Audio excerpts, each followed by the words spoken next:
भगवच्छोतमिच्छामि हरेरद्भुत कर्मणः अवतार कथामाद्यां मायामस्य विडम्बनम्।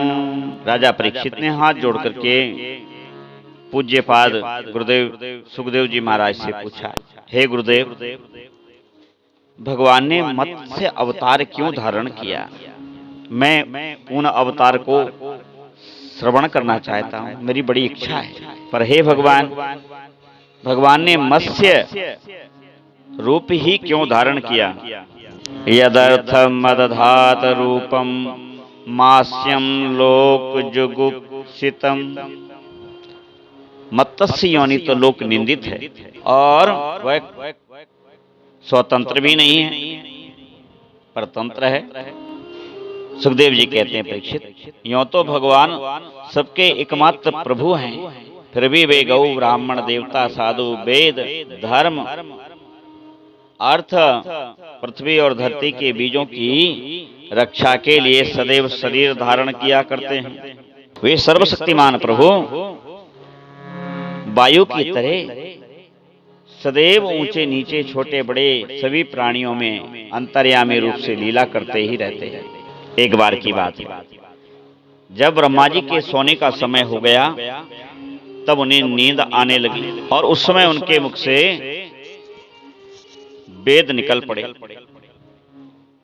और वेदों को स्वतंत्र देख करके हयग्रीव नामक एक दैत्य उनको चुरा करके ले गया। ब्राह्म नामक नैमित्तिक प्रलय होने से सारे लोग समुद्र में डूब गए। श्री हरि ने हयग्रीव की चेष्टा जान ली और वेदों का उद्धार करने के लिए भगवान ने मत्स्य अवतार ग्रहण किया। ज्ञात्वा तद दानवेन्द्रस्य हयग्रीवस्य चेष्टितम् दधार सफरी रूपम भगवान हरिर ईश्वरः। सर्वशक्तिमान भगवान ने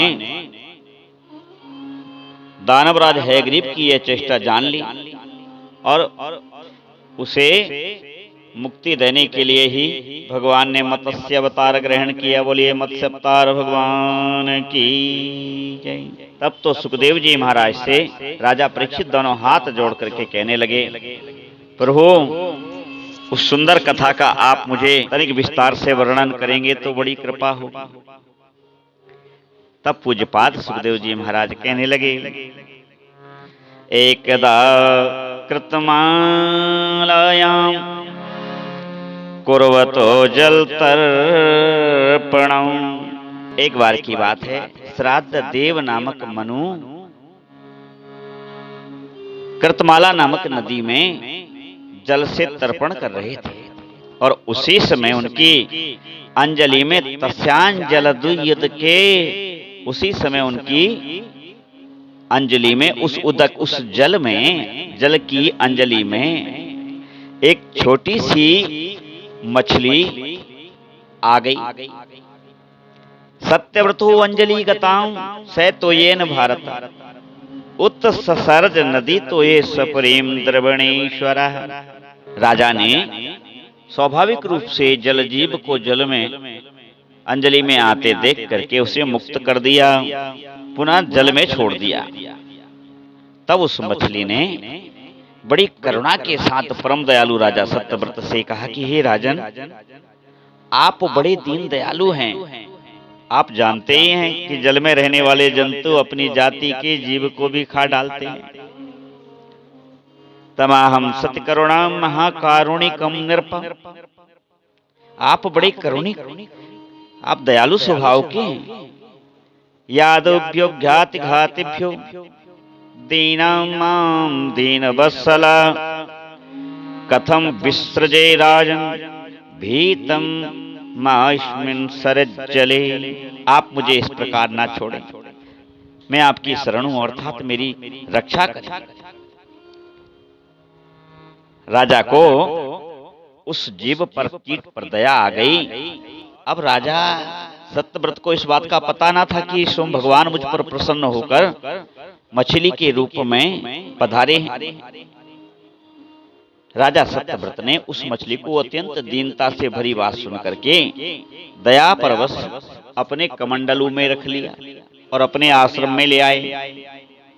अब क्या था, आश्रम में एक ही रात में वह मछली इतनी बड़ी हो गई कि वह कमंडल में नहीं बनी। तब पुनः नाहम कमंडलम, उस मछली ने पुनः प्रार्थना की कि हे राजन, मैं अब इस कमंडल में रह नहीं सकती हूँ, मैं कष्ट पूर्वक रह रही हूँ। वह मछली बड़ी हो गई, तो अतः मेरे लिए कोई सुखपूर्वक स्थान आप निश्चित करें। ना हम कमंडला अस्मिन् कक्षम वस्तुमिहोत्सहे कल्पयोकाश विपुलम यत्र हम निवसे सुखम। मैं जहाँ निवास कर सकूं सुखपूर्वक, ऐसा कोई स्थान आप। तब राजा ने पानी के बड़े मटके में सायनम तथा दाय न्यघातो दौ दंजन नोदके तत्र क्षिप्ता मुहूर्तेनो हस्तत्यम वरधर। एक बड़े मटके में भी वह मछली बड़ी हो गई। फिर वही बात, परीक्षित सत्यव्रत ने वहां उस मछली को उठा करके और पुनः एक सरोवर में डाल दिया, परंतु मछली थोड़े ही समय में संपूर्ण सरोवर जल राशि को उसने घेर लिया और कहा कि राजन, मैं जलचर प्राणी हूं, मेरे लिए जल कम पड़ रहा है, इस सरोवर का जल अब मेरे लिए सुखपूर्वक रहने के लिए पर्याप्त नहीं है, इसलिए आप मेरी रक्षा कीजिए। राजा परीक्षित, वह सरोवर छोटा नहीं था, बड़ा विशाल था। वह 400 कोस के विस्तार वाले सरोवर को जब उस मछली ने घेर लिया, तब राजा की ज्ञान इंद्रियां झंकृत हो उठी। एवं विमोहितस्तेन वदता वल्गु भारती तमाह को भवानिष्मान मत्स्य रूपेण मोहयन। तब राजा जान गया कि यह मछली के रूप में कोई और है, और उसने दोनों हाथ जोड़ करके प्रार्थना किया कि हे सर्वशक्तिमान, आप कौन हैं? क्योंकि आप साधारण जल जीव नहीं हो सकते, आप अवश्य मत्स्य के रूप में साक्षात परमात्मा ही हैं। नूनम त्वं भगवान साक्षात हरिनारायणो अव्यय अनुग्रहाय भूतानां दत्से रूपम जलोकसम। हे प्रभु, आपको मैं बार बार नमस्कार करता हूँ। आप भक्तों पर प्रसन्न रहने वाले भगवान सभी प्रकार की लीला अवतार धारण करते हैं।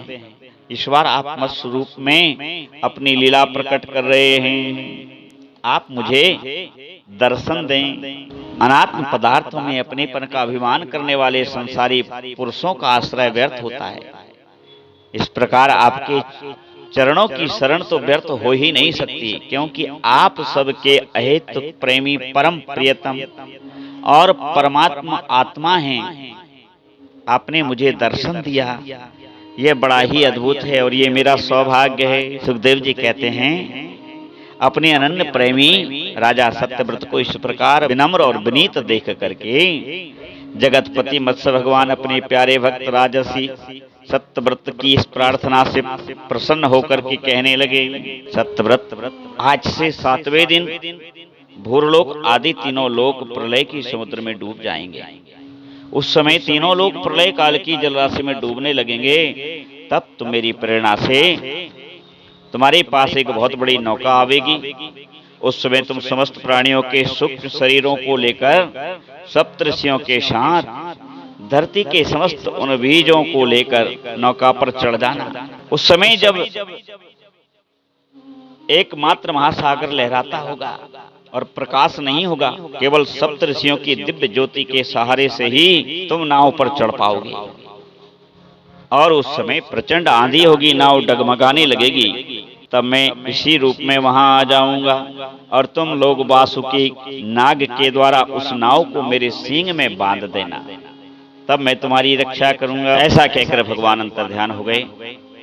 फिर भगवान के कथन अनुसार प्रलय काल हुआ और उस प्रलय काल में जैसा भगवान ने कहा था, मत्स्य भगवान प्रकट हो गए।